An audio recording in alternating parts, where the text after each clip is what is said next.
one is no good. Rebounded by Anthony. 2 seconds left. Anthony for the win. Cody rolls it. Cole Anthony gives the Magic a victory. Close-up Magic. All right. Welcome back to another episode of the Close-Up Magic. I'm your host, Stephen Cameron, and today we have a really fun episode. We got Buddy Hield joining us today. Before we bring him up on stage, I just want to say thanks for hanging in there with me. I know this summer was a long off season, and we are about a week away from training camp. And I know you have not heard an episode from me for a while. To just be honest with you, I needed a summer break too, just like some Magic players. There's some Magic players you saw in the media still and like on social media doing their thing. There's some Magic players doing international ball. Then there's other Magic players you didn't hear a lick from because they were just doing their own thing, kind of getting the rest and recovery. I was on that side this summer. I was doing my own thing still, just staying up to date with things, but just recharging my batteries so then I could come back into this season better for you. But we're back. We are back. This is the first episode for the upcoming 23-24 season. We're going to be doing episodes frequently. I am not committing to weekly this season. I am going to commit to multiple a month. Sometimes there might be 4 episodes a month. Sometimes there might only be 2. Most months you'll probably get 2 to 3. But I am going to be prioritizing my family a little bit more this season. So doesn't mean you won't get content. Just means it's not going to be every week anymore. But I'm super psyched to dive into the season. I just wanted to kind of get those emotions and feelings on going into the season and how I'm approaching the podcast this summer or this year to you guys up front as we start a new season. I am psyched. It's going to be fun. But all right, let's get CJ up here and let's start talking Magic basketball. CJ, what's up, man? Good evening. How you doing? What's up, my man? How you doing? Dude, I'm good. We are a week away from training camp. Our media day is on October 2nd, yes. I think. It's either the 2nd or the 5th. My dyslexia is kicking in and I can't remember which one. But it's coming up, man. So we are right around the corner. And right after media day, training camp starts. So yes. I'm psyched. I'm hyped. I didn't pay attention to FIBA at all other than like highlights and then kind of like daily updates on, did USA win? Did Germany win? Did, mostly USA. That's what I really paid attention to. Like, I know, let me ask you, were you in FIBA, were you paying attention to all Magic players or how did you go about FIBA this summer? At first it was all Magic players. And then once I found out the Kerr was going to be running some janky lineups, I was like, you know what? I'm gonna just stick to Germany, Georgia for Goga, and then I'm trying to think who else is Goga. Australia, yeah. So after that, it was once those teams got out, I was just box score watching. Box score watching. Got it. Much. Yeah. I just I'm in West Coast, so the game times were even more crazy. A lot of them are like 4 or 5 a.m. starts for you guys, which is like 2 midnight a.m. for me. Yeah, I'm like, I ain't watching. I ain't not watching games at 1 in the morning. Staying up till 3 or 4. That's just not what I'm about to do right now. No. And that's okay, man. That's okay. I had a great time, watching some highlights. Kind of checking in here in the podcast. I was still listening to all the podcasts. Adam Papa Giorgio did a great job. 6-Man Show did a great job. I was listening to all the podcasts, kind of hearing how the guys were doing. Then, listening to like Hoop Collective and The Ringer, Mismatch, and like kind of getting my updates on the FIBA in general that way, which was fun. So, but yeah, I didn't watch a single game. That's okay. I'm all right with that. It's just not my area. You didn't miss much, bro. Yeah. You didn't miss much. I mean, I live in America. I'm from America. Like, I'm Team USA. I don't care that Germany won. Like, cool, go Paulo and Franz or go Franz and whatever. But that's not who I rooted for. All right. Right. Good experience, but I ain't tuning in. Sorry. The home team. Yeah. All about the home team. America. Come on. All right, man. Before we jump too into it, let's just I'm gonna remind the people this podcast is a part of 19 Media Group. We are super psyched to be with them again for another season going into the NBA season. Yes, sir. 19 Media Group has a lot of really good podcasts. Check them out. Other sports podcasts, other life, political, like pop culture type stuff going on there. So they're really good. Go check them out. 19mediagroup.com, or they're on Twitter or X. Sorry. Things you can do for us is like and subscribe to us on YouTube, or if you're listening, whatever podcast platform you're listening to this, give a review, share it with a friend, share it with all the future bandwagoners. The Magic are on the up and up. Yeah, we gotta get some new fans coming in. Share this podcast. We've been around for 6 or 7 seasons. I can't remember. It's been a while, but go ahead and share this with some people, and that'll help us go a long way. And then if you want to monetarily, financially, I cannot use words tonight. If you want to financially support this podcast, you can do that by joining our Patreon program. We have a couple of different tiers starting at $3, $5, and $10. Get you different levels of access. We did some fun stuff to kind of end last season and kind of get us into off season, and we're going to be picking that stuff back up, doing some giveaways and some other like content just for our Patreon subscribers here shortly. So you can do that as well. All right. All right. CJ, let's get into it. We are, like I said, we're a week away from training camp. All of a sudden there's like, some kind of rumors going on with some like Buddy Hield, Cole Anthony, Dame. Bombshells. Let's just touch on those for a few, man. Yeah. It's like all of a sudden, like Magic are getting thrown. And I have some theories on like a lot of these, like, the Magic are young, kind of up and coming. We got all of our picks. We have some players. We have some holes on the roster. Like there's some reasons why, even if they're not true, that people think the Magic would be a good fit for someone that shakes loose. So, and it's kind of known we have to do a consolidation trade at some point. But I first just want to Buddy Hield. That's an interesting one. It was reported that Buddy Hield and the Indiana Pacers could not agree on twofold. One, his role and the extension number. All right. So, which kind of makes sense, right? Like, cool. I want this money. Well, we can't give you this money. But we're also not going to give you that money, and we're going to diminish your role. Right. So I kind of get why he's like, you know what? I kind of want to move on. Like, I don't really want to come off the bench for a lesser number than I want financially. Like, I wonder if it was like one or the other, like, hey, we'll extend you at this number, but then have you come off the bench. Like, I wonder if he would have agreed, or, or vice versa. Hey, you can start, but we're not going to extend you. But it was like kind of a combination of both. Right. So I kind of understand why he's wanting a fresh scenery. He's one of the best shooters that's played in the game. Period. I think it's the most threes from last year. Made the most I think so. He's a 40% career 3-point shooter. Maybe even like 41%. I mean, it's ridiculous. On high volume, almost 9 shots a game. I think it's like 8.7. Yes. So he's a high volume 3-point shooter. Can shoot off the catch, shoot off the dribble. He's definitely very skilled. What are your thoughts on Buddy Hield, Magic trade? Like, just what are you thinking there?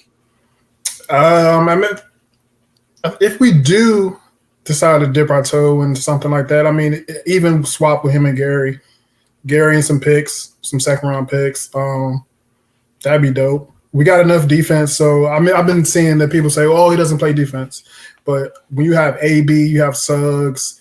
We got guys that can play in the backcourt with him to help him on the defensive side. So, and then he's a sniper. So, Paulo and Franz on the drive and kick, he's going to shoot it. So, just creates more space than what Gary would, because Gary shoots maybe 3-4 threes a game. He's averaging four a game. Yeah. Yeah. So now you're doubling that. So I'm cool with it, man. It's the same amount of money almost. We got $5 million in cap room. So Gary plus the $5 million gets you to Buddy. You're really not losing anything. Yeah, I mean, we could even throw in someone like Chumo KK. Yeah, just to get it. Yep. That's basic exact salary match. A handful of second round picks, something like that. I mean, I know not all first round picks are created equal. Like this the Denver pick, in 2025 is not going to be worth much, assuming like that team is still at the peak. Maybe around 25, somewhere around there. So but even that, I'm hesitant to give because people still value first round picks whether they still value them more than seconds, even if it's kind of close to the same value as a second technically. Because, there's always that what if season, what if an injury riddled season happens to Jokic, right? And that pick gets closer to 20 or 18 or something like that, with the rest of the team. So I don't expect that, but I'd try and push, 3 or 4 even second round picks before I'd include a first, but we don't use them. So it doesn't really matter. But yeah, I'm kind of on the same boat with you, man. I don't think I would include Cole or Suggs or, any of the younger guards for him. I do think if the Magic were to go after him, it would be because they also intend to give him an extension. Exactly. Yep. And he would come in as the starting shooting guard, right next to Fultz. And then I agree with you, you're playing Buddy Hield next to Markelle Fultz, who is a non-threat from 3. Even if his shooting's back, which I don't really believe, but even if it's back according to the workout videos, and he's a threat from 3, it's going to take a couple seasons for him to be respected from 3, even if it does come back, right? And maybe he's probably, who knows at what volume. Volume also comes with respect. Also comes with the type of volume you are taking when you're coming from a non-3-point shooter to a 3-point shooter. So having one of the best in the game next to Fultz, and then like you were mentioning, they actually have a reliable shooter for Paulo and Franz to kick out to, who's going to be a willing shooter, right? Yes. We had people who would get kicked out to last season, but they would then just pass up the wide open 3 to drive into the paint, and then kick it back out. Someone else to drive into the paint, and then kick it back out, and eventually a turnover happens, right? And so, they could just kick it out and have the guy shoot the ball, and it would probably go in a lot of times. More efficient basketball. Yeah, I wouldn't mind a Buddy Hield trade. I don't think it's going to happen. I just don't see this front office being aggressive. But if I was in the Magic front office, I'd be calling right away and just saying, "What's Gucci? Let's make something happen." Cole, or not Cole, but Harris, who I think would make sense for the Pacers because he would be willing to come off the bench, right? And it's an expiring contract. And he's going home. So I think there's a lot of reasons for that.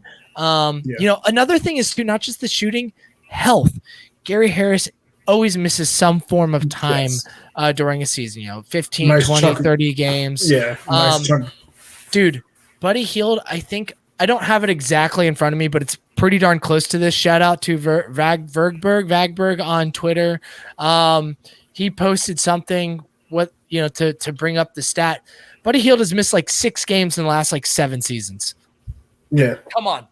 A team that is always unhealthy to get one of the most healthy players in the league and one of the best shooters, it makes too much sense. Yes, sir. Give the man $20-something million. That's fine. Right. His health alone is worth that to me.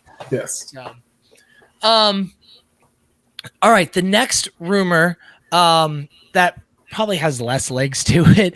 Damian Lillard. All right. I wouldn't even have brought this up if it wasn't for a recent tweet today, I think, from NBA Central, the Dunk Central. The Orlando Magic could make themselves heard for Damian Lillard per Michael Grunge, who that guy has 75,000 followers, some sort of sports reporter out of, I think, Toronto. So, man, this is just one of those things where I'm not sure what to take of it. Could make themselves heard. Does that just mean hey, if the Magic had an opportunity to pick up Magic could pick up the phone and offer a package? Sure. We could offer a pretty damn good package for Damian Lillard. I'm not sure it makes a whole lot of sense for the Magic right now. 2 different timelines. He's going to be getting paid like $60 million in a season or 2 for the next like 3 or 4 years with his extension. And we know ultimately he wants to go to Miami. And as much as I'm high on Paulo and Franz, they're really not going to be ready for like super duper championship type, like ready to win some fucking rings for another, 3 or 4 seasons years. probably. Yeah. I mean, maybe 2 or 3, but or 3 or 4 if we want to be generous, like 2 or 3. Yeah. But yeah, I'm just not sure. Like, I don't really think it's much. I don't think it's the Magic's front office are not as lip sealed as they used to be. But they will let out information as they want. And the trap doors are not as trapped as they once were. There's some little leaks here and there, and that's okay. It's not necessarily a bad thing, but I don't know if it's necessarily coming from them. So I just don't seem serious. What do you think about Dame, bro? I mean, he already said if he's not going to Miami, he wants to get if he's not going directly to Miami, wherever he goes, he wants to go to Miami. So it's kind of pointless. We really don't have the assets if you really sit down and look at what Portland wants. It's kind of like they're guard heavy, we're guard heavy. We really don't have, unless we're trying to give up one Apollo or Franz, which then that makes no sense at all. Yeah, that makes no sense at all. It'd have to be like a third team to where one of our guards is going somewhere else. Plus his salary is so expensive. Yeah. We'd have to include someone. We'd probably have to include Jonathan Isaac and Isaac Fultz, Harris, Fultz, or one of the other guards. I mean, he makes like $50 million a year. So once you start getting into those kind of salaries, it's just like we're gonna gut our entire team. So even if he wanted to come here, we're gonna gut our entire team, and then it just doesn't make a whole lot of sense. We won't spend too much time on it. Another tweet came out recently. I forget by who, but it was sounds like Toronto's a pretty heavy hitter in this situation, which I don't really want to get into that. If he goes to Toronto, whatever. I love Dame. One of my so but I don't think they got the team this time around to pull it off. I mean, they'll be a playoff team for sure, but I don't know if they'll be that way. But yeah, I mean, Dame, he's fun. One of my favorite players in the NBA. I love his great basketball shoes. Great basketball shoes. All right, the last rumor that's come out was from a Bleacher Report article. I forget hold on. I want to quote this guy. I think it was Eric Pincus. I think you're right, but I just want to go to the article itself. Eric Pincus, who is he's a writer for Bleacher Report.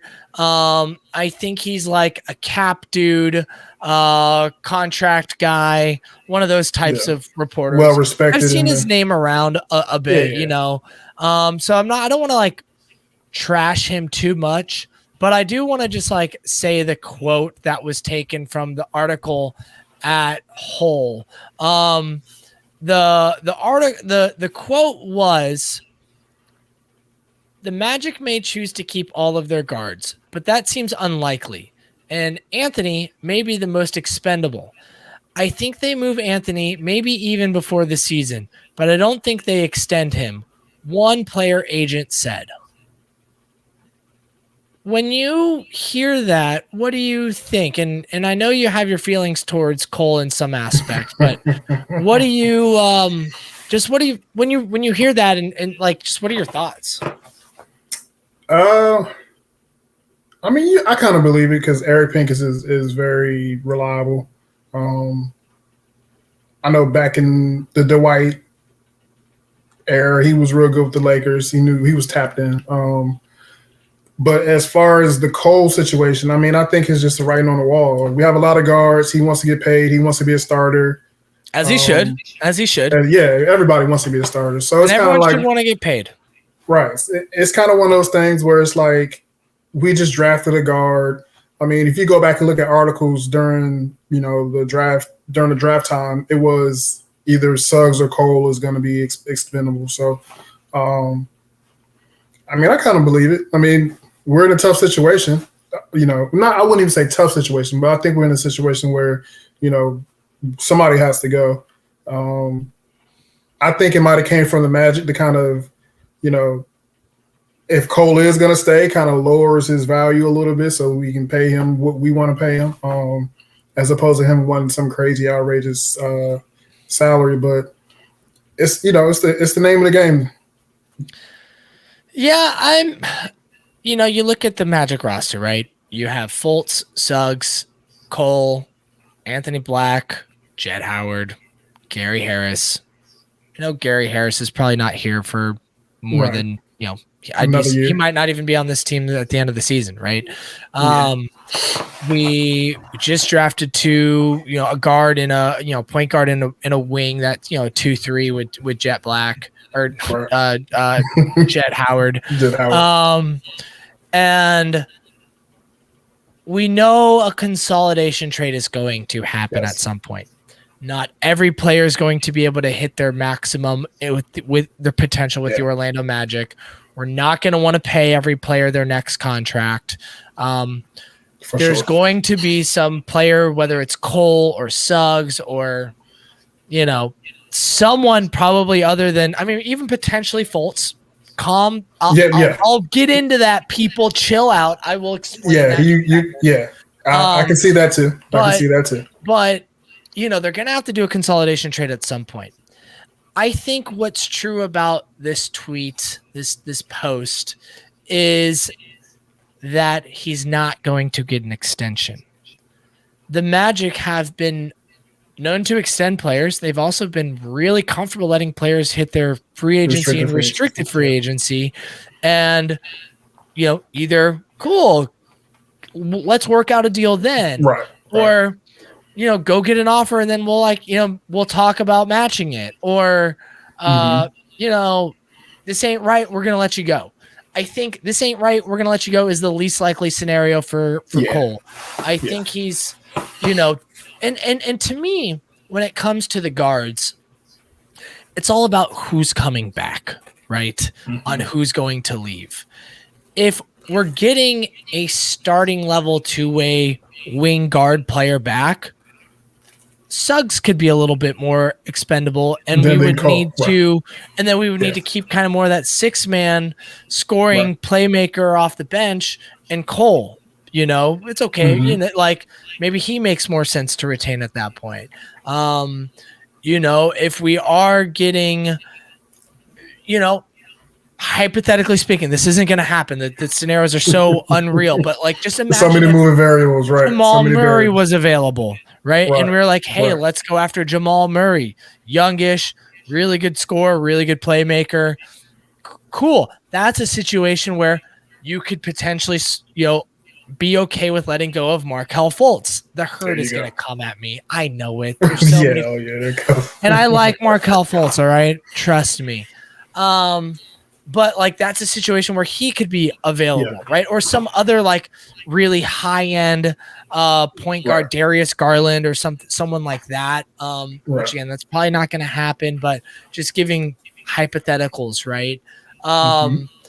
Then you have, I think it just really all depends. So I do think Cole potentially could be the odd man out. I also think Suggs and even Anthony Black could be the potentially guy, one of the guys going out. I doubt Honestly, it, but it really could be that, depending. Again, it all depends on who's coming back. So once we kind of know who's coming back, the Wolves blow it up. They're not going to, but Anthony Edwards is available.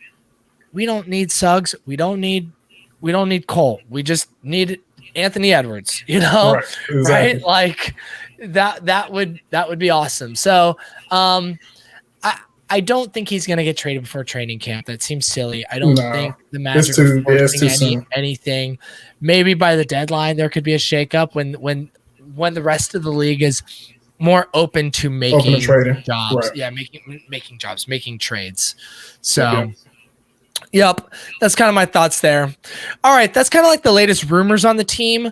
I'm going to take you off the stage for a second so I can do a couple ad reads. You can take a real quick break, and then we'll come right back in to move on to the next segments. This podcast has a couple of sponsors. Shout out to 19 Media Group for hooking it up with these sponsors. Both these sponsors are really dope, and I think they're really important for your success of the Magic season. Their first one is the NBA store, right? You want to look good for Magic games. You want to look good for the season. You want to let people know who you rep. You see this dope hat? Yeah, guess what? NBA store. Use the affiliate link in my description. They're really dope. They're like, hey, Close Up Magic, we like your style. We're going to give your listeners a chance to buy from us, and then we'll give you a little bit of a percentage when they buy something through your links that you provide. And that little bit of money that I might get per sale is just going to go right back into you guys. It goes into, production costs. It goes into doing giveaways. So if you're planning to buy a jersey, those new throwback jerseys that are sick, hit the link in the show. And use that to get your jersey. Doesn't give you any extra discounts or anything like that. All it does is, again, it just gives me a little bit of a kickback. So NBA store, thank you for being a partner with this show.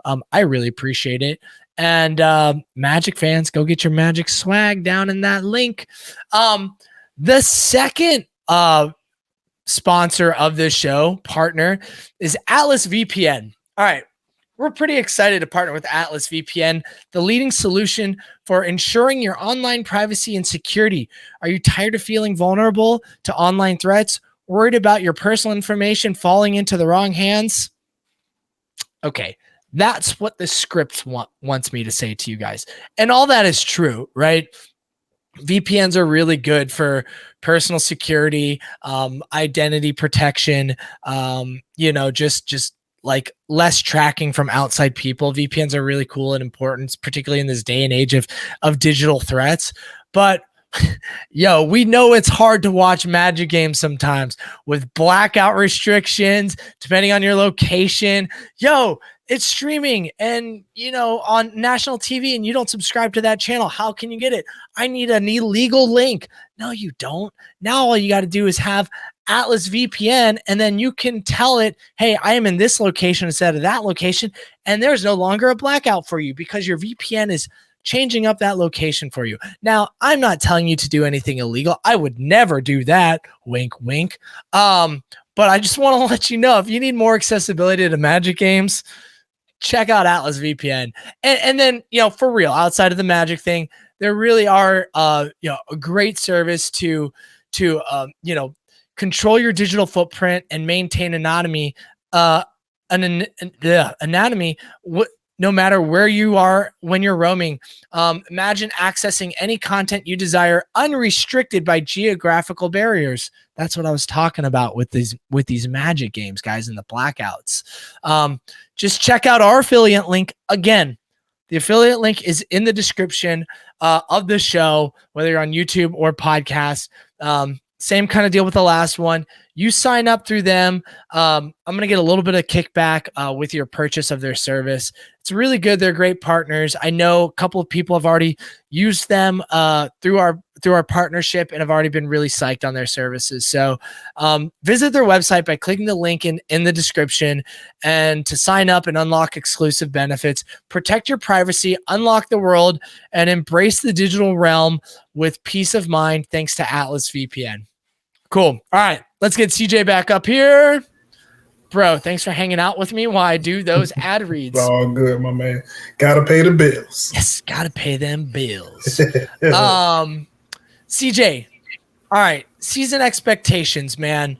What are your season expectations going into this? And this doesn't necessarily have to be like, you can approach this whether you want it to be win or loss or where we are in the standings or just like general feel. Like, what are your expectations for the Magic going into the 2023-24 season? Just play 500 basketball. Just show that we've, made some improvements, internal improvements this summer. Guys shooting the basketball like Suggs, Kel, AB. Just guys showing that, hey, like we went from one season to the next and we made some improvements. Just 500 basketball, man. Really not putting too much on the plate. because I feel like we're in that weird spot where if we expect too much, then things start to crumble a little bit. So I think it's, slow and steady. Continue just to keep the ball rolling. Don't be stagnant. And I think we'll be all right. Just like I said, 500 basketball. That makes sense, man. I'm like sort of the same, I want to see games stay close. When we're playing really competitive teams. I want to see the magic in it. I want to continue to see less blowouts. And I want to see more fourth quarter finishes where we're finishing strong and not losing control and even winning more games in tight competitive competition. Now, granted, we did some of that last year. Celtics was a game. Was a series. New Orleans, Golden State. We had some really nice wins last year. I just want to continue to have that trend going upward. I also like season expectations, 500 basketball. It would be great to be around that 40-42 wins. That would be awesome.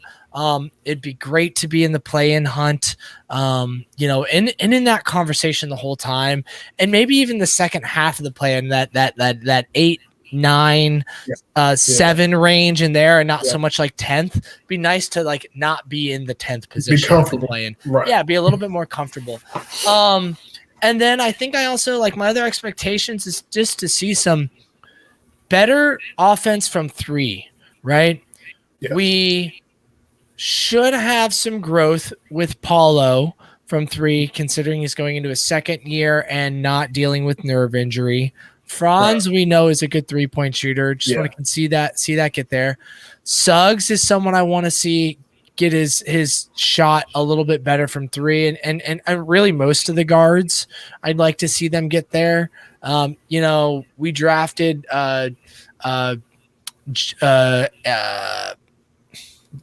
Jet Howard, thank you. Yes. And we signed Joe Ingles. Those are both guys that are known to be 3-point shooters. I would love to see how those guys impact our offense from that area. We've been a bottom, I think, 25 in both shots taken and shots made. So I'd like to kind of get us closer to 20 or just slightly above that with this team, get closer to that, middle of the pack for the league.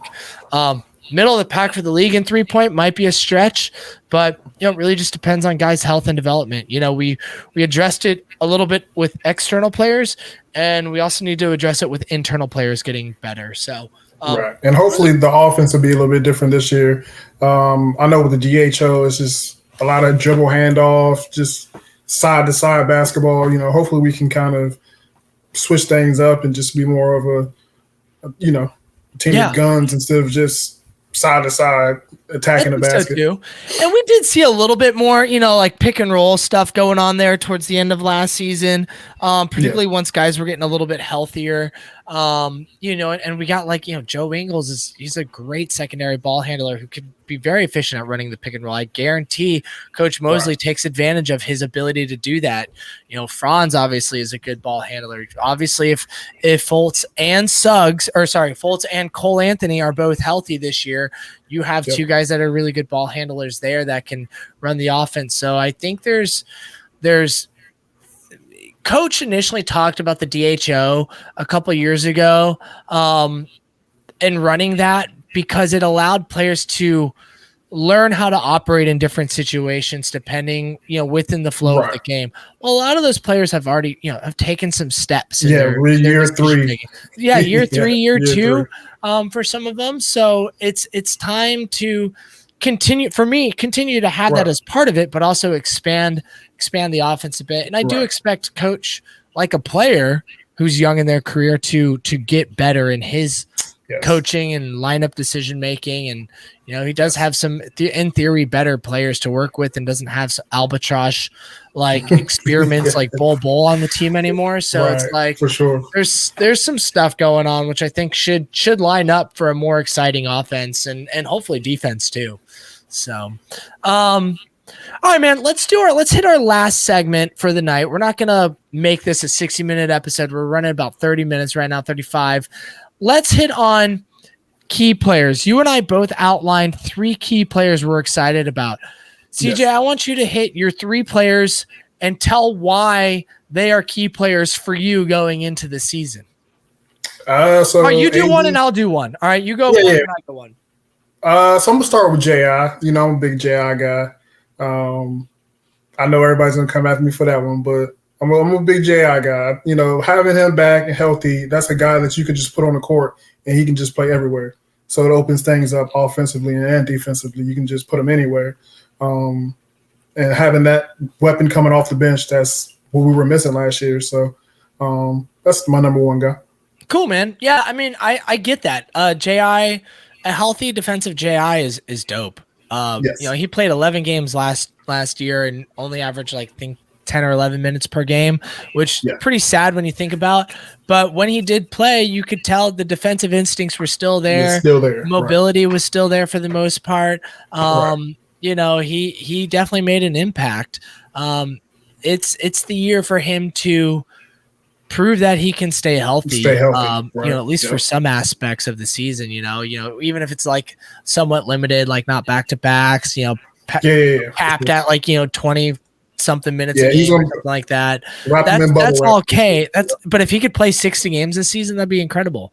The nice thing is if he does not make it, like, you know, if he gets injured again, we have depth, but also like we have an out with his contract. He's only guaranteed $7 million of the $17 million. And by January 7th, I think. Somewhere around there, January 10th. It's like, you know, they got a good, maybe it's even February, I don't remember, but it's January, same as last year. Is it January? Okay, yeah. Yeah, same you know, they have some time to kind of like see what's going on, you know, be about a quarter or so into the season and, you know, make a trade if they need to, because that can also be a pretty good trade chip. Attractive contract for, you know, a team wanting to have some more salary cap control. So, because he's also 0 money guaranteed next season after this season. So, man, if he's healthy, he's definitely a difference maker. My first key player, kind of hinted at this earlier, is Jalen Suggs. And none of these guys are key players. You know, Suggs for me isn't necessarily a key player to the success of this team, but more so to like see where he is at within this team. Like, where does he fit, right? Like, we know he's a really good defender. One of the better defenders on the team. That's not in question. We know he is a disruptor on that side. Really good on ball, smart off ball too. But as far as the defensive side, but the offense has been a little bit in question, right? He's had some moments for sure. He's had some exciting games. But the consistency has not been there with his shot. He did have some good consistency towards the end of last season, like the last 30 games or so. He was shooting, I think, the 3 around 36, 37%, which was pretty nice.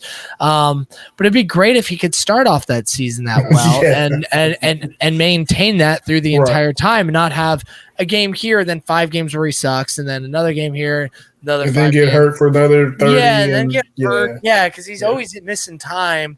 So it'd be nice if he could get healthy and then get that offense a little bit more under control with his shot and even controlling his speed within the game a little bit offensively. I think it was getting there, but he still needs to like bring it down a hair as far as his speed and whatnot. So that's my first player. I'm gonna pass it back to you for your second player. Second player would be AB. Anthony Black for the people that don't know. Anthony Black, yes, sir. Anthony Black. Pretty high on him. Like J.I., another guy that you could just put anywhere on the floor. What size? I wouldn't necessarily say that he can really play the 3 full time, but in certain lineups, 3-guard lineups like Mo's like to run last year, instead of having Cole, Kell, and Gary or Suggs, the smaller guys, now you throw AB in there and now you have some size on the floor. Defensively, he can get after it. I want to see him and Suggs on the court with J.I. That would really help. Yeah, that would really help. That would really help Paolo and Franz because now they're playing one side of the ball. Like they can just focus completely on offense and then we'll come back on defense. Now you got 3 guys that you can just shuffle around the board to help them out defensively. So that's my second guy. Cool. Yeah. I mean, Anthony Black was the number 6 pick for a reason. He was probably going to go 6-7 regardless. He's a really good NBA, Right. really good prospect for the NBA. Like you said, I think he's like 6'7". Definitely Yeah. the largest guard on the squad, with most of our guards being like 6'4" and smaller. Right. So that's nice. Really good playmaker. I think the thing that I want to see with him is where's his 3-pointer at? Again, we can't stress it enough. This team needs spacing. You need guards that can shoot and be respected there, even if they're not necessarily making it. Philip Rossman Wright talks about this all the time. Terrence Ross, his career, his 3-point shooting numbers were like 33% from 3. Even though they were that low, he was so respected as a threat from that range that he would often have 1 or 2 guys on him there. So, we just need these players to get respected from that range, right? And that's going to come with volume. That's going to come with taking and making shots. So it'd be great to see Anthony Black do that. I'm excited to see his size, in the paint as he's driving and getting to the basket. He's a good rebounder, and he is, yeah. So that'll be fun. Cool, good picks, man. So far, obviously, I'm gonna hit Paulo. Rookie of the year last year. We're all looking at him as the future franchise player of this team. I want to see what rookie of the year follows up in year 2, right?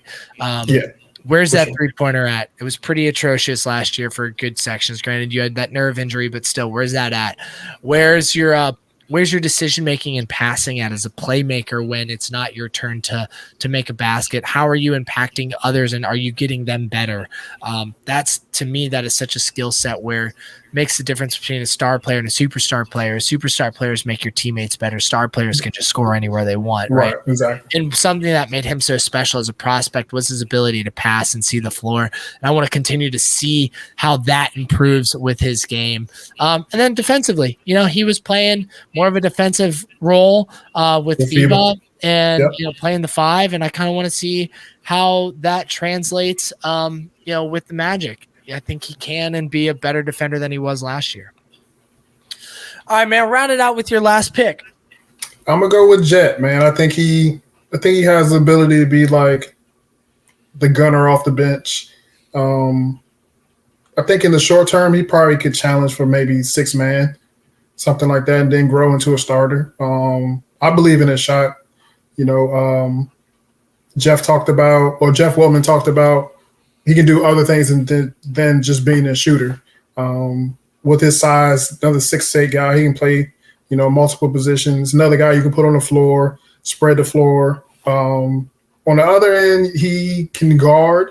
That was one of the things I want to see. Can he actually guard? Weltman believes he can be a good defender, so hopefully there's something there. Whenever Jeff Weltman talks about him, he gets real giddy. So I want to see what brings that giddiness to Jeff. Man, I was psyched about that pick. I know there was a lot of controversy with that one. There was. I wasn't necessarily psyched with it. Like, I think we could have used that asset a little bit better. Like, we could have traded back and probably got him if there was a willing trade partner. There was just like a couple other players around that range that I don't want to revisit the draft in general, but I like the idea of who Jet Howard is as a player. Right. Wing with some size that can let the ball fly and make some buckets. I do wonder with both the rookies, like, there's only so much playing time. There's only so many players in rotation. I don't expect any of them to beat out veterans right away. Most rookies are not winning players. But Anthony Black's defense can keep him on the floor. Jets offense can keep him on the floor. Jets lack of defense could take him off the floor. Anthony Black's lack of offense takes him off might the floor make him too. off the floor. If things aren't translating right well. And this team is focused more on winning this year. And we do know that Jeff Weltman has said that rookies aren't just going to be gifted minutes anymore. There's going to be injuries. It's the Magic, so they're going to find time to get on the floor. But if this team is pretty healthy, I do think there's going to be games where they're just going to get DMPs, and that's okay. They're rookies, and we have time with them, and we have the luxury of already having Paulo and Franz. We're not searching for those top dudes, It'd be great if these guys blossomed, but yeah. Good picks, man. I like that. So you had J.I. Anthony Black and Jett Howard. I like all those picks, man. I'm going to round out my last pick, Wendell Carter Jr. And the reason being is I don't necessarily love the depth we have at backup center. And Wendell Carter Jr. misses a lot of time every season. And I would love for him not to miss time this season. He's got that plantar fasciitis. It'd be great if that was in a much more manageable position to where he's not missing, multiple games in a row because of that. That would be really nice. He is a really versatile player. Offensively, he can shoot the three a little bit. He can be a good passer. He does have some skill, in the paint and finishing at the rim. Defensively, he's a good defender. He's not necessarily like a shot blocker, but he has a presence in the paint that and can be a contributor on both ends of the floor. I just want to see him healthy. I want to see him be more aggressive on both sides of the ball. And that would be I like him. He's on a great contract. I want to see if he can be with us to that next level too. So all right, man. Our key players, you had Anthony Black, J.I. and Jett Howard. I had Jalen Suggs, Paulo Banchero, and Wendell Carter Jr. It's going to be a fun season, man. I'm really psyched. We have training camp really soon. We have media day where we're going to get all the scripted quotes. I'm psyched for that.